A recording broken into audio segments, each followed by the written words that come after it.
4장 1절 한 절을 제가 읽겠습니다. 그러므로 나의 사랑하고 사모하는 형제들, 나의 기쁨이요 멸류관인 사랑하는 자들아, 이와 같이 주 안에서 서라. 아멘. 우리 빌립보서를 사도 바울이 쓸 때는 빌립보 교회를 개척하고 난 뒤 한 10년쯤 지나서 로마 감옥에 있으면서 빌립보 교인들에게 썼는 편지입니다. 그러니까 10년쯤 세월이 흘러서 보내는 편지니까 그 당시에 10년 전에 있던 성도들 외에도 바울이 직접 보지 못했던 성도들도 한 태반은 될 겁니다. 그런데 그들 모든 빌립보 교인들한테 사도 바울이 뭐라고 표현하느냐 하면은 나의 사랑하고 사모하는 형제라고 이렇게 표현을 했어요. 형제. 이 형제라는 말은 헬라어로 아델포스, 자매는 아달페. 이거는 형제, 자매 가는 의미도 있지만 또 한 가지 중요한 뜻을 갖고 있는 단어입니다. 자궁하는 단어예요. 자궁. 그러니까 한 자궁에서 태어난 그냥 형제 자매가 아니고 우리가 그냥 친밀감 있게 부른다고 형제님, 자매님이 아니라 친형제 자매라는 뜻입니다. 친형제 자매, 내 형제, 그지? 한 10년 전에 프랑스의 그 25 정도 되는 한 여청년이 이름은 아나이스 포로디에라고 하는 이 청년이 한 번은 친구가 와가지고 지나가면서 그런 말을 하는 겁니다. 너 어느 영화를 봤느냐? 못 봤다 그러니까 그 영화에 나오는 미국 배우가 너하고 똑같이 생겼더라. 너 자매 아니야? 둘이? 네 자매가 있었느냐? 묻더라는 거예요. 그래서 아나이스 보르디에라고 하는 이 청년이 나는 자매가 없어. 그러면서 집에 와가지고 그 영화를 다운해가 본 겁니다. 깜짝 놀란 겁니다.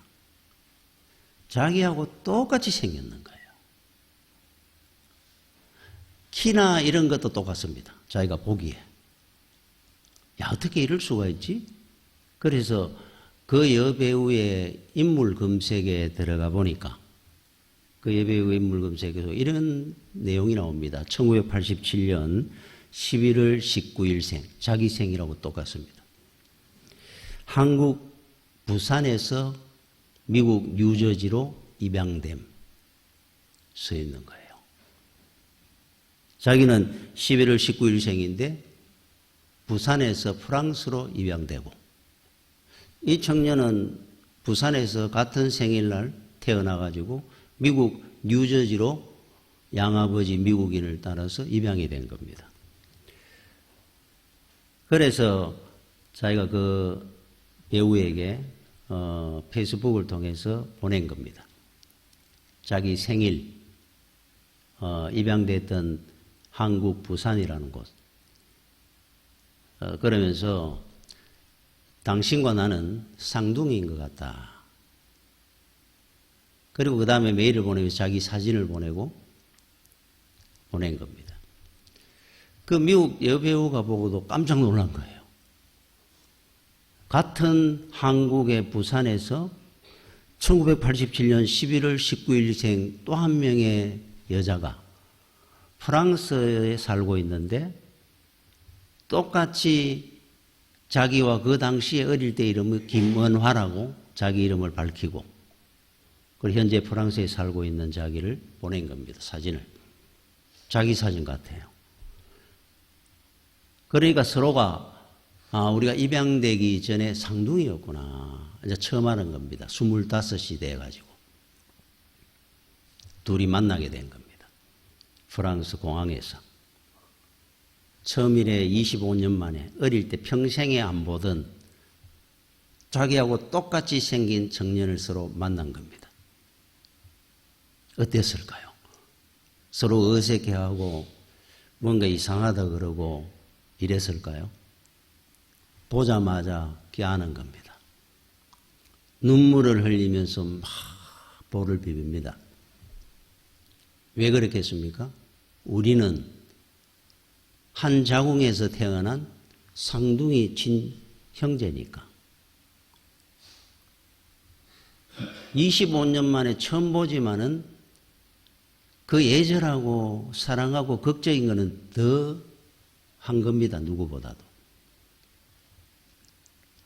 우리가 나하고 똑같이 생기고 똑같은 어머니에게 태어난 그런 쌍둥이 자매였구나 깨닫게 된 거죠. 자, 이 사연을 프랑스 그 방송국에서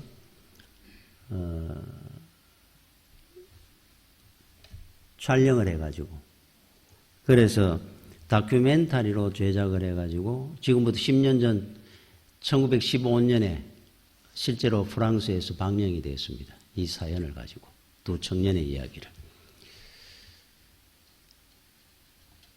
처음을 봤다. 뭐 자주 못 보고 25년 만에 처음 봤다. 이게 중요한 게 아니고 한 어머니의 자녀로 태어났다는 그 사실이 너무나 극적이고 애절하고 서로 사랑하게 되는 거예요. 이 형제라는 단어, 아델포스라는 이 단어를 사도 바울이 썼는 이유가 있습니다. 우리가 서로 간에 형제 자매입니다. 그냥 친밀감 있게 부르는 단어가 아니라는 뜻입니다. 이거는 하나님의 자궁에서 같이 태어난 형제요 친자매들이다. 우리는 친남매고 그런 마음으로 사랑하고 사모하고 그리워하는 겁니다. 그래서 10년 동안 아직 못 받는 빌립보 교인이 있다 할지라도 바울은 똑같은 거예요. 평생에 50평생 60평생에 우리는 처음 볼 수도 있습니다. 교회 새로운 분과 올 때 우리는 서로 처음 보는데도 불구하고 교인들끼리는 친하게 인사하고 사랑하고 할 수 있는 이유가 있어요. 우리는 영적으로 형제 자매들이기 때문에 그럽니다. 친형제 자매. 하나님의 자궁에서 태어난 친형제 자매라는 겁니다. 한 부모를 둔. 그러니까 어떻게 우리가 서로 마음이 안 맞다, 서로 간에 상처가 된다, 뭐 미워한, 이게 있을 수 없는 이야기라는 거예요. 형제 간에도 우리가 자라다 보면 티격태격 혹 할 수는 있습니다. 그러나 형제는 피는 물보다 진하다고 어쩔 수 없는 겁니다. 그래도 또 내 형제입니다. 이거를 가지고 사도 바울은 늘 똑같은 아델포스 아달페 이 단어를 가지고 성경에 늘 기록을 합니다. 사랑하는 형제들 이렇게 표현을 해요. 자, 우리가 가져야 될 마음입니다. 두 번째 이렇게 나옵니다. 나의 기쁨이요 멸류관인 사랑하는 자들아. 기쁨. 카라라 그러죠. 카라라고 하는 저 여자 그룹 가수가 있던데 아마 이런 의미로 이 이름을 지었을 겁니다. 우리 노래는 모든 사람들에게 기쁨이 되기를 바란다는 뜻으로. 그러나 카라라는 그 가수가 부른 그 곡을 100번을 듣고 100번을 부른다 할지라도 지금 바울이 말하는 그 기쁨을 가지고는 이해가 안 되는 겁니다. 도달이 안 되는 겁니다. 바울이 말하는 이 기쁨은 세상적인 것이 충족된다고 얻어지는 기쁨이 아닙니다. 그렇다고 한다면 바울은 이 기쁨이라는 단어를 쓰면 안 되죠. 감옥에 있든지 온갖 어려움을 겪고 그동안에도 핍박을 당하고 그런데도 사도 바울은 늘 기뻐하라, 감사하라. 이거는 영적인 부분의 기쁨입니다. 세상적인 것과 아무 상관이 없는 어떤 고난이 있어도 이 기쁨은 없어지지 않는 기쁨이에요. 그러면 바울의 기쁨은 뭐겠습니까? 빌립보 교회입니다.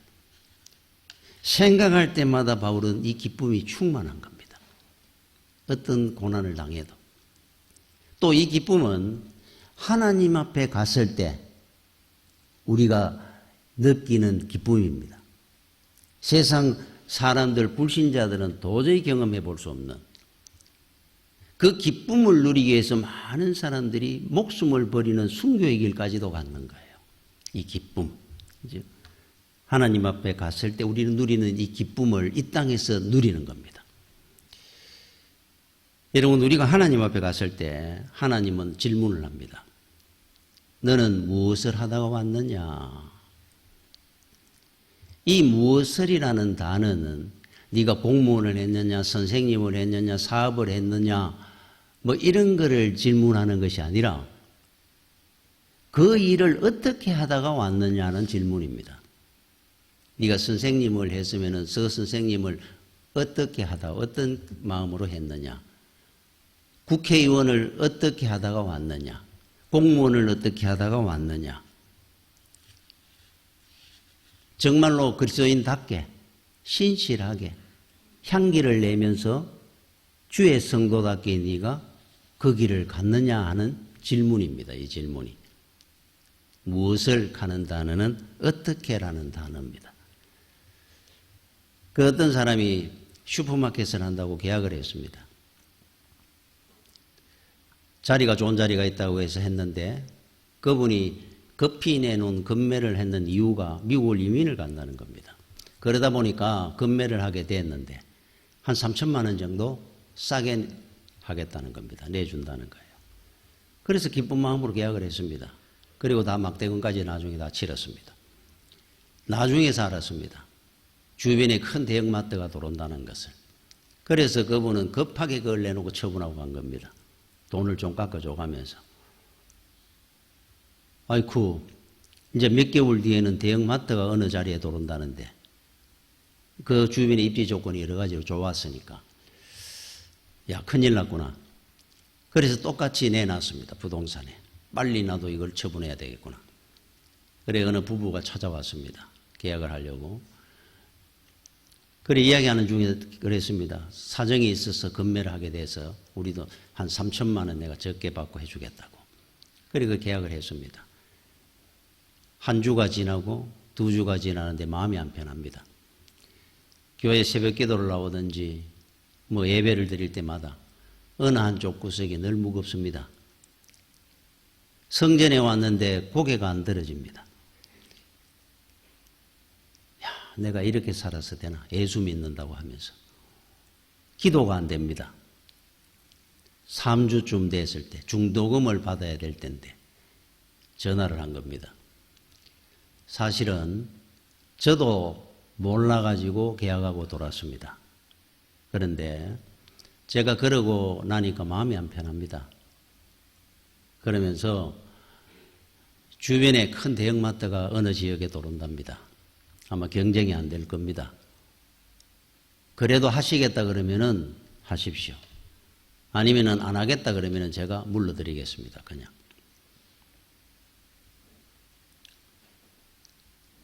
그분들이 취소를 하겠다 그러는 거예요. 물러달라는 겁니다. 그래서 그날 가서 물어줬습니다. 마음이 편합니다. 돈이 문제가 아니고 내가 이렇게 해가지고 주님을 앞으로 어떻게 보면 기도를 어떻게 할겠느냐. 그리고는 다르게 광고를 했습니다. 이 지역에는 슈퍼마켓을 보다는 일반 식당 이런 쪽으로 할 수 있는 분이 했으면 좋겠다. 똑같이 했습니다. 자기가 더 낮게 냈습니다. 한 5천만 원 정도 싸게 하고. 그게 문제가 아니고 슈퍼마켓 들어와 있는 그 물건 다 자기가 손해를 봐야 됩니다. 거기다가 더 깎아준 겁니다. 그리고 어떤 사람이 와서 그럼 우리는 여기 식당을 하려고 합니다. 계약을 했어요. 손해를 많이 봤습니다. 그 잠깐의 실수로 몰랐던 것 때문에. 그런데 그 이후에 하나님 앞에 다 그렇게 기도할 수 있고 헌신할 수 있고 예배의 은혜가 되는 그 삶이 훨씬 복되더라. 그런 간증을 했어요. 훨씬 너무너무 감사하더라. 돈이 얼마가 문제가 아니라 내가 나중에 하나님을 어떻게 뵐 것이냐. 그러면서 오늘 본문에 이렇게 나옵니다. 나의 기쁨이요 면류관인 사랑하는 자들아. 그랬어요. 면류관. 자, 우리가 면류관 그러면은 우리는 압니다. 그 올림픽 때 우리 송기정 선수가 1936년에 베를린 올림픽에서 마라톤에 우승을 1등을 하고 월계관을 썼죠. 월계관. 바로 그런 것이 면류관입니다. 올림픽에 우승을 하고 하면은 이 면류관을 하나님 앞에 가면은 우리가 설 건데 사도 바울은 그렇게 표현을 합니다. 여러 종목이 있잖아요. 올림픽에는 여러 종목이 있습니다. 100m 달리기, 200m 달리기, 300m, 400m, 400m 장애물, 뭐 높이뛰기, 뭐 장대 높이뛰기 많잖아요. 자기의 하나님 앞에 갔을 때 면류관은 바로 빌립보 교회다. 이거를 강조를 합니다. 너희들이 나의 면류관이라. 그러면은 이 땅에 있을 때 하나님은 우리에게도 많은 면류관을 두시고 서게 만듭니다. 여러 종류의 면류관이 있습니다. 뭐 성가대, 뭐 안내, 봉사, 식당 일, 뭐 많습니다. 기도하는 일, 헌신하는 많은 면류관의 종목이 있습니다. 그런 종목을 우리한테 만들어 두시고 어떤 면류관이든 우리가 면류관을 쓰는 자가 되기를 원합니다. 바울은 선교를 하면서 교회가 면류관이었는데 여러분들은 여러분 나름의 이 분야에서 귀한 일을 열심히 감당하면서 나중에 하나님 앞에 갔을 때 설 면류관을 하나님께서 만들어 두신 거예요. 제가 아는 장로님은 정말 이분은 평생을 성가대셨습니다. 언제까지 했느냐? 92까지. 98에 소천하셨는데 92이 넘으니까 도저히 목소리가 안 나오니까 힘이 없어가지고 92이 될 때까지도 장로님 이제 그만하시지요. 주변에서 많이 권했습니다. 기도 듣고 뭐 소리도 떨리고 안 나오는데도 계속 자리를 지키는 겁니다. 나의 면류관이라는 거예요. 그러시다가 92까지 성가대를 하신 분이 있어요. 저는 그분은 참 귀한 성가대의 면류관을 쓰고 하나님 앞에 갔을 거라 생각합니다. 많은 면류관을 하나님은 두셨으니까. 그 나병 환자촌에 그 봉사하는 장로님이 계셨습니다. 이 장로님이 그 관정 중에 40부터 했다 그러니까 70이 넘었습니다. 30년이 넘도록 나병 환자촌에 무료 봉사, 의료 봉사를 했습니다. 여러분 이게 보통 일이냐 하면은 보통 일이 아닙니다. 하다가 몸이 안 좋다, 뭐 어디 여행 간다 빠지고 이런 게 아니고 한 번도 안 빠지고 토요일은 하루 종일, 주일은 오후 2시부터 예배 드리고 와서 바로 합니다. 밤 8시까지 의료 봉사를 했어요. 다른 의사 선생님들이 있느냐? 없습니다. 혼자 합니다. 아무도 안 하려고 그럽니다. 자, 그런데 30년이 넘도록 가족과 한번 외식 한번 모르고 여행 한번 못 갔습니다. 월요일부터 금요일은 병원을 지키고 토일은 쉬려고 그러는데 의료봉사 하루 종일 해야 되고 이거를 40 정도부터 해가 70이 넘도록 했으니까 한 번도 어디 가지를 못했어요. 그리고 한 번도 안 빠진 겁니다. 이분이. 그런데 이걸 어떻게 하게 됐느냐. 앞에 하던 장로님 그 의사 선생님이 계셨는데 이분이 이거를 맡아가 후임자가 없어가지고 한 80까지 하시는 중에 이분을 본 겁니다. 이제 예수도 뭐 신실하게 잘 믿는 것 같고 하니까 그래서 의료봉사한테 한번 따라가자 그랬어요. 몇 번을 부탁을 하니까 안 가볼 수도 없고 애가 뭐 그 별 생각 없이 한번 따라간 겁니다. 토요일 날. 하루 시간 내가지고. 제일 힘드는 거는 처음에 들어가자마자 그 악취.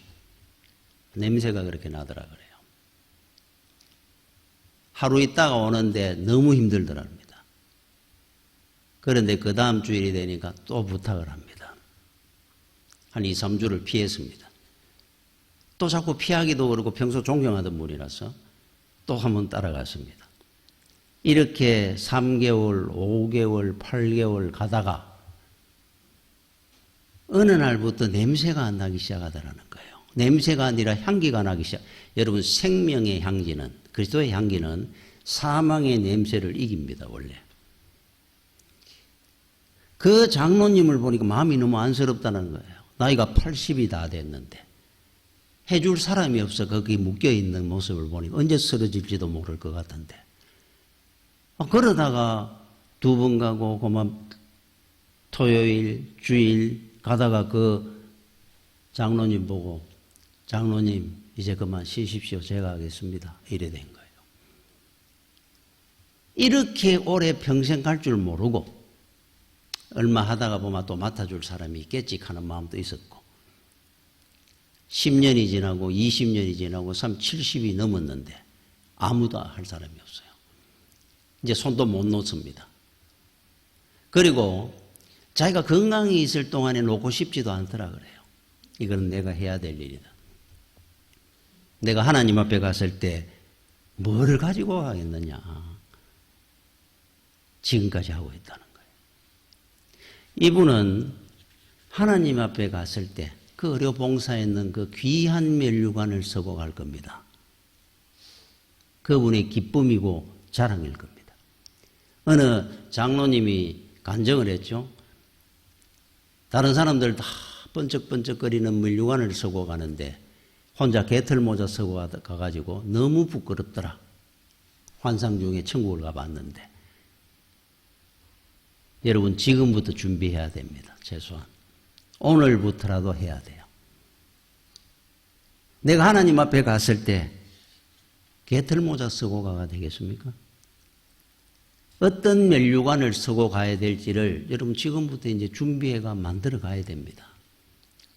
우리가 언제 갈지 누가 압니까? 여러분 성도의 훌륭함은 그 사람이 가지고 있는 능력이나 재물, 뭐 지위 이런 것을 가지고 성도를 평가하지 않습니다. 성도의 훌륭함은 그 사람이 주님을 얼마나 필요로 하느냐에 달린 거예요. 여러분 주님을 얼마나 필요로 하고 삽니까?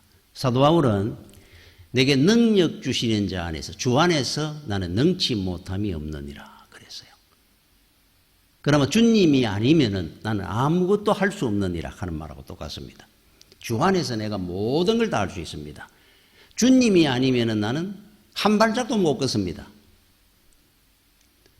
나는 한 30%, 50% 아니고 100% 주님을 필요로 하는 사람입니다 하는 뜻이거든요. 자, 여러분은 주님을 어느 정도로 필요로 하고 삽니까? 주님을 필요로 하는 것이 바로 우리 성도의 기쁨이고 자랑이고 능력입니다. 주님이 역사하는 겁니다. 주님을 필요로 하니까. 여러분들이 가정을 이루어 우리 자녀를 키우고 여러분이 사업을 하고 무엇을 하든지 간에 나는 100% 주님을 필요한 사람입니다 라고 얼마나 필요로 하고 사는지를 한번 돌아보십시오. 두 번째, 우리가 하나님 앞에 갔을 때 내가 지금 하는 이 일을 어떻게 하고 있는지를 한번 돌아보고 살아야 됩니다. 그리스도인답게 정말 향기내며 이 일을 내가 감당하고 있는지 너는 그 일을 어떻게 하고 살다가 왔느냐라고 물으실 거니까 그날을 생각하며 사는 겁니다. 면류관입니다. 면류관. 여러분 우리 삶에는 믿음에는 두 종류가 있어요. 끌려가는 사람이 있고 달려가고 쫓아가는 사람이 있습니다. 사도 바울은 빌립보 3장 14절에 표대를 향하여 그리스도 예수 안에서 하나님이 위에서 부르신 부름의 상을 위하여 달려가노라. 달려간다. 딱 붙어 뛰어가는 겁니다. 주님과 함께. 하나도 안 힘듭니다. 이래 뛰면은. 주님을 사랑하고 충성하는 그 마음이 있어가 주님 뒤에 딱 붙어 달려가 보십시오. 하나도 안 힘듭니다. 그런데 가기 싫어가 나는 저쪽으로 보고 있는 주님을 안 갈 수는 없고 끈묶기가 질질질질 끌리가는 것은 100% 200%더 힘듭니다. 달려가는 사람은 우리가 볼 때 저렇게까지 예수를 어떻게 믿나? 그분한테 물어보십시오. 힘들다 그러는지. 너무너무 즐겁고 기쁘다 그럽니다. 힘드는 게 뭡니까? 이걸 안 하게 될까 봐 오히려 염려합니다. 제가 그 친구 이야기를 하며 했었는데 중학교 2학년 때 주일날 교회를 가는데 그 친구가 추리닝 떡 입고 문 앞에 서가 있는 겁니다. 내가 지나가니까 성경책 들고 그 당시에는 늘 성경책을 끼고 다녔잖아요. 저보고 그러는 겁니다. 교회 가느냐고. 교회 간다고. 나도 가면 안 되느냐 그래요. 이것도 전도에 들어가는가 몰라. 자기가 자기 보고 좀 데리고 가달라는 거예요. 교회 가고 싶다고. 그런데 제가 그 앞에서 한 5분 고민을 했습니다. 이 데리고 갈까 말까. 그러다가 또 간다 그러니까. 그러다가 교회에서 그때 전도대회를 했거든요. 중고등부. 그래서 가자 그랬습니다. 그걸 이제 데리고 갔습니다. 교회를 갔다가 저하고 한번 제가 소개를 해가 갔는데 그 이후부터 얼마나 열심히 다니느냐. 우리는 토요일 되면은 북을 이래 치고 다니면 노방전도록 하는 걸 했었어요. 중고등부도. 이 친구는 늘 북을 자기가 지고 두드리며 갑니다. 전수사님하고. 우리는 다니면서 뒤에서 찬송도 부르고 종이 전도지도 나눠주고 그 어머니가 본 겁니다. 난리가 났습니다. 거기서 막 두들겨 맞아가며 끌려 들어갔어요. 전사님은 말리고 이러면서 이제 교회 못 나오겠구나. 그 다음 주일 또 나왔습니다. 그래서 제가 물었습니다. 괜찮았나? 뒤기 두드리 맞다 하더라고요. 그래도 나는 교회 나오고 싶다는 거예요. 제일 앞자리에 앉아가지고 늘 예배를 드립니다. 교회 다니는 게 너무 좋은 모양이에요. 이야. 그러다가 고등학교 때 됐는데, 고등학교 2학년인가 됐는데, 그때 우리는 그 예배 드릴 때 북을 쳤습니다. 북을. 찬송을 부르고 할 때, 이 바닥에 앉아가지고, 의자가 없었잖아요. 북을 막 쳤는데, 그때 북치는 청년이 있었습니다. 우리 선배가. 청년이 한 사람이. 그런데 수요일 날 못 나온 겁니다. 그러니까 목사님이 북치는 청년이 안 나왔네. 누가 없어? 이래 됐어요. 그러니까 손을 번쩍 드는 겁니다. 저는 생각에 북도 한 번 안 쳐봤을 것 같은데 저거 그냥 이래 치는 게 아닐 건데 이래 싶었는데 야 얼마나 잘 치는지 그동안 그걸 얼마나 주의 깊게 보면서 혼자 연습을 했는지 몰라도 막 박자에 맞춰 치는 겁니다. 꿀 앉아가지고. 그때부터 새벽기도도 하나 빠집니다. 새벽기도에도 북치고 수요일 금요기도에 주일낮 저녁예배 계속 그랬거든요. 그때 제가 우리 어머니가 다니는 교회가 멀다고 집 앞에 있는 김충희 목사님 침례교회 그거 다녔거든요. 혼자. 나중에 고등학교 2학년 졸업하면서 이제 오라 그래 또 갔는데. 그때 이 친구를 이래 보면 그 당시에 그 김충희 목사님 얼마나 뜨거웠는지 교회가 막 늘 묵치고 막 소리 지르고 기도하고 예배를 3시간씩 드리고 이랬습니다. 앉아가고 개뿔을 치는 겁니다. 한 번도 안 빠지는 겁니다. 어떻게 그렇게 할 수 있었을까? 힘들면 누가 그렇게 하라 그래도 하겠습니까? 억만금을 줘도. 북채 뺏길까봐. 혹시 안 나간 사이에 누가 또 이걸 칠까봐. 이거 안 놓으려고. 한 번도 안 빠집니다. 교회 예배 드리기 30분 전부터 앉아 있습니다. 그 자리에. 그 청년이 힘들었을 겁니까? 못 삽니다. 조화가. 북치고 나오고 하면서. 나중에 한국은행에 취직을 하고 정말로 그 교회에서 나중에 듣기로 제일 존경받는 장로님이라 그러더라고요. 이게 달려가는 믿음입니다. 이게. 끌려가는 사람이 더 많습니다. 그런데 끌려가는 믿음이. 여러분 달려가십시오. 예수를 믿을 때.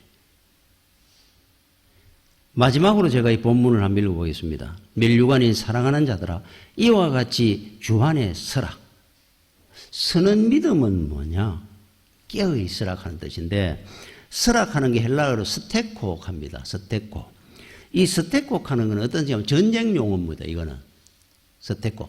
여러분들이 영화 같은 거 나폴레옹 시대의 워터루 전쟁 뭐 이런 영화 안 그러면 미국 남북 전쟁할 때 그 시대에 봤을 겁니다. 그게 최고의 전략이었으니까 일렬로 줄을 서가지고 이쪽도 일렬로 줄을 서고 작은 북을 치며 발 맞춰가지고 걸어갑니다. 당당당당당 줄 서가 갑니다. 총 들고. 그때 총이 한 100m도 안 나갑니다. 그럼 그 안에 돌아요 쏘니까 저쪽에서부터 줄 서가 옵니다. 서로 한 80m, 70m, 50m 얼굴이 싹 하나에 보일 정도 되면 겨누섭니다. 빵 쏩니다. 서로 한 발씩. 또 한 발 쏘고 또 장전해야 되니까 빵 쏘면은 쓰러집니다. 맞은 사람은. 그러면 뒷줄에 서 있는 사람이 그 자리를 메꿉니다. 자기 자리를 지키는 겁니다. 스테코. 죽음의 총알이 나한테 오더라도 이거 이상 전략이 없었으니까 그 당시에는. 그러면 줄 서가지고 가가지고 서로 겨누고 빵 쏘고 맞은 사람은 쓰러지만 그 뒷자리에 있는 사람이 그 자리를 또 지킵니다. 또 나갑니다. 빵 쏘면 서로 죽고 넘어지고.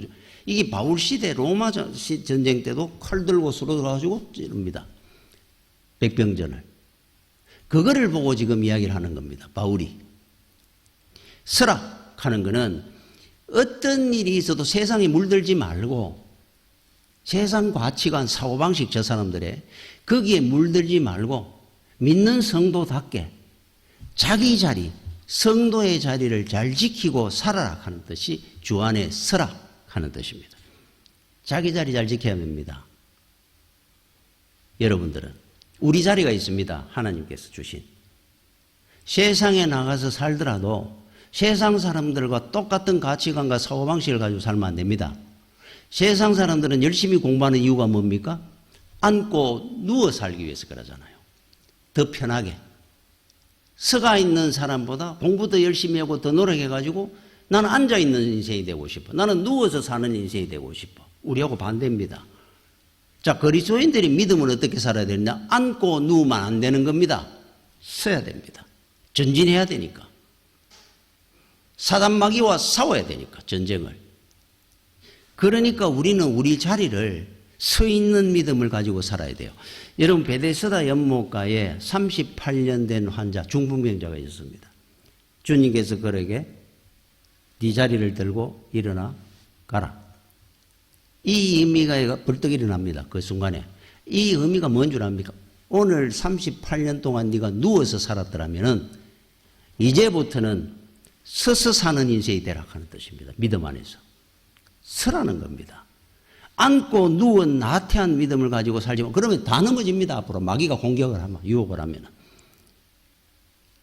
에베소서 6장 13절에 중요한 말씀이 하나 합니다. 우리는 영적 전쟁이라 그랬으니까 사도 바울은 이 땅의 삶이.